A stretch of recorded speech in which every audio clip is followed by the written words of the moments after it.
Assalamualaikum warahmatullahi wabarakatuh. Halo teman-teman semua, apa kabar kalian? Secret Lover, mana nih suaranya? Oke, welcome back, welcome back. Selamat datang kembali di channel Aquatic Farm. Anjay lebay. Oke teman-teman yang baru mampir dan baru bergabung ke channel Aquatic Farm, silahkan klik tombol subscribe-nya sebagai tanda dukungan untuk mendukung channel Aquatic Farm agar semakin berkembang dan terus menyajikan konten-konten tentang ikan cichlid. Pengennya sih fokus ya di konten cichlid, oke? Makanya dukung terus dong, oke guys. Nah teman-teman, di video kali ini saya akan masukkan ini dia. Nah, jadi saya akan menggabung ikan cichlid jenis embuna ya, dan jenisnya itu ada hybrid sih. Hybrid dari Lombardoy jantan. Nah, untuk cara penggabungannya ya ikutin terus videonya ya teman-teman. Stay on. Oke, jadi sebelum kita buka di dalam tank, sebaiknya kita aklimasikan terlebih dahulu. Nah, aduh itu bocor, kena duri kali ya. Ikan cichlid kan durinya tajam. Dan juga untuk kalau misalkan pengen aman agar tidak saling bully pas masuk tank, jadi pas lagi diaklimasi itu kasih makan aja nih. Penghuni lamanya kita kasih makan yang banyak, dan yang di dalam plastik, yang di dalam packingan itu jangan dulu dibuka, biarin aja. Kurang lebih 10 menit lah, 10 menit sampai 15 menit ya. Dan ini hanya sebagai saya mencontohkan aja sih ya. Sebenarnya ini ikan bukan dapat dari beli, tapi dapat dari tank sebelah, dari tank Aulonokara saya pindahin ke tank embuna ya. Tapi jenisnya masih ini aja. Aduh, aing khawatir busing barosan aing nonton konten orang. Halo. I'm sorry guys, I'm sorry. Can belanja, kalem. Belum belanja ya, nantilah. Masih sibuk dalam bidang pekerjaan. Dan juga kita udah kasih makan. Terus kalau misalkan udah dikasih makan, baru dah tunggu 15 menit baru dibuka itunya ya, packingannya. Oke, sepertinya sudah ada 10 menit ya, 10 menit kurang lebih. Kita buka aja packingannya. Dan untuk udah masuk ikannya dah. Untuk ikannya itu jenisnya ada Lombardoy ya, Lombardoy tapi agak-agak hybrid, seperti hybrid gitulah. Kayak nggak pure dari ini ya, dari Lombardoy ya. Nah, ini ikan kedua kita lepasin juga. Ini juga sama sih sebenarnya dari Lombardoy. Gimana ya? Nggak etis banget ya kayaknya. Ikannya cuma ini doang. Aduh, nggak enak jadinya. Oke lah, lanjut. Dan tadi kenapa harus dikasih makan terlebih dahulu saat ikan baru belum masuk ke dalam tank, masih di dalam packingan? Dan tujuannya adalah sebagai pengalihan ya, pengalihan. Karena kalau misalkan ikan cichlid lapar belum dikasih makan, itu biasanya pada rese ya. Nah, pada rese terus kadang saling kejar gitu. Dan juga kalau misalkan kita langsung memasukkan ikan baru, takutnya langsung diserbu, dihajar gitu. Saya pernah pengalaman masukin ikan baru, ukurannya agak lebih kecil dari yang ada di dalam tank, itu tiba-tiba wah dihajar, dibully, dan alhasil besokannya dia murung dan gak mau makan, stres ya, mati kemudian. Nah, untuk cara amannya ya seperti ini, teman-teman bisa mengikuti cara yang seperti ini. Dan juga ada lagi cara lainnya, yaitu mengubah dekorasi susunan batu-batuan di dalam tank. Dan kalau misalkan yang dirubah semua itu susunannya, tujuannya agar merefresh daerah kekuasaan ikan-ikan tertentu yang sudah biasa sembunyi di balik-balik batu. Kadang ada yang suka bikin lubang. Nah, jadi kita rubah susunannya, batu-batuannya, agar mengulang kembali ataupun kalau misalkan masuk ikan baru itu mereka biar memilih tempat teritorialnya sendiri lagi, jadi ngulang lagi gitu. Biasanya kalau misalkan udah susunan lama itu udah ada ikan-ikan tertentu yang biasa sembunyi di situ gitu guys ya.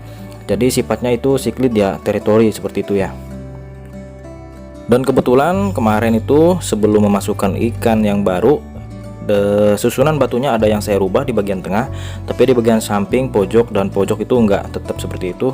Ada sih sedikit yang saya rubah-rubah posisinya agar ya yang tadi saya jelaskan seperti itu ya teman-teman. Dan biasanya nih ya, kalau misalkan kita sudah ngelepas ikan ke tank yang ada di dalam packingan, itu situasi di dalam tank masih belum kondusif ya teman-teman. Pasti ada aja yang berubah sifatnya, yang tadinya diem jadi agresif, jadi kejar-kejar ikan lain. Dan juga yang tadinya bisa jadi yang tadinya galak tiba-tiba dimasukin ikan baru itu jadi melempem gitu mentalnya, jadi ngedrop, jadi mojok. Nah itu hal yang biasa ya. Untuk 1 jam sampai 5 jam pertama itu otomatis masih pada gimana ya, masih pada agresif lah gitulah, saling kejar-kejaran. Dan itu kayaknya lagi nyari-nyari tempat buat ini lagi ya, apa namanya, tempat teritori yang baru gitu. Bener nggak sih? Ngawur ya. LOL. Dan untuk perbandingan ukuran, perbedaan ukuran ya, kalau misalkan kita masukin ikan yang lebih kecil tapi si penghuni lamanya itu udah gede, udah beda lah, agak beda jauh gitu perbandingannya, perbandingan ukurannya. Dan juga kita masukin selama satu jenis, satu keluarga, kayaknya sih aman ya, kecuali kalau misalkan di dalamnya itu ada jenis hub, kita masukin jenis embuna kayak Demasoni kecil ataupun Snow White kecil. Kalau ada jenis hub yang ukurannya udah lebih dari 15 ya, 15 cm ataupun 12 cm ke atas, itu otomatis ya dikejar, terus tahu-tahu besoknya ntar hilang aja ya. Di hub namanya juga ikan jenis hub ya, dari keluarga hub ya, tukang ngelahap lauk kecil-kecil gitu ya. A few minutes later. Nah teman-teman, dan ini situasi tank setelah 1 hari ya. Kemarin malam kan saya bikin ini nge-record dan juga masukin ngelepas ikan baru ke sini. Dan ini situasi di hari kedua, keesokan harinya, dan situasinya agak lumayan kondusif, udah pada akur gitu. Adapun senggol bacok juga nggak terlalu apa namanya berlebihan, biasa-biasa aja, nggak menyebabkan sirip dan ekor pada rusak, enggak ya. Cuman senggol kejar udah ngumpet udah gitu. Dan sepertinya ini udah aman. Dan di sini juga ada perbandingan yang sangat jauh untuk ukuran. Seperti contohnya ikan yellow labs yang ini itu ukurannya kecil, dan ukuran Aceh yellowtail itu udah gede ya, udah 10 sentian. Dan ini yang yellow labs baru kalau nggak salah ini 6 sentian lah kalau diperkiraan lah. Nah, dan Demasoni pun itu kecil-kecil, ada banyak di sini, ada 6 ekor sampai 7 ekor lah kalau nggak salah. Nah itu perbedaan ukurannya itu jauh, tapi ini di sini keluarga embuna semua. Ikan Aceh ada yang gede, terus juga yang kemarin masuk itu lombardo juga agak gede, 11 sentian. Nah dan kelihatannya aman gitu ya kan, aman. Jadi is oke lah kalau misalkan pengen gabungin ikan tapi masih dalam satu keluarga. Kalau misalkan ada dari Olnokara ataupun dari disatukan dengan jenis hub ya, itu udah beda lagi ceritanya ya ntar ya. Tahu-taunya ada yang hilang aja ya. Coba aja deh, kalau saya ngomong seperti ini sih berdasarkan pengalaman saya juga ya. Saya udah lumayan lama lah main siklid. Kita sebagai penghobi ya harusnya saling sharing aja gitu guys ya, jangan saling menjatuhkan, apalagi sesama seller yang saling menjatuhkan. Amsyong udah. Nah jadi seperti itu ya teman-teman, cara saya menggabungkan ikan siklid yang lama dengan penambahan ikan siklid yang baru.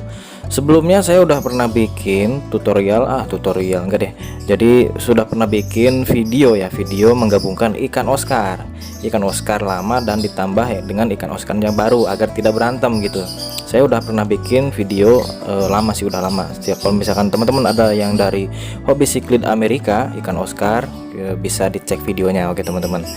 Dan untuk caranya nggak beda jauh dengan cara yang saya waktu ngegabungin ikan Oscar ya. Dan untuk siklid Afrika pun nggak beda jauh caranya seperti itu. Oke teman-teman, by the way ngomong-ngomong ini udah mau 10 menit saya ngomong panjang lebar di depan video untuk menjelaskan cara menggabungkan ikan siklid Afrika jenis embuna. Terima kasih banyak buat kalian semua yang sudah mampir dan mengklik videonya untuk menonton videonya. Jangan lupa buat teman-teman semua ya agar di subscribe channel Aquatic Farm. Terima kasih sebelumnya. Oke teman-teman, saya pamit undur diri. Assalamualaikum warahmatullahi wabarakatuh.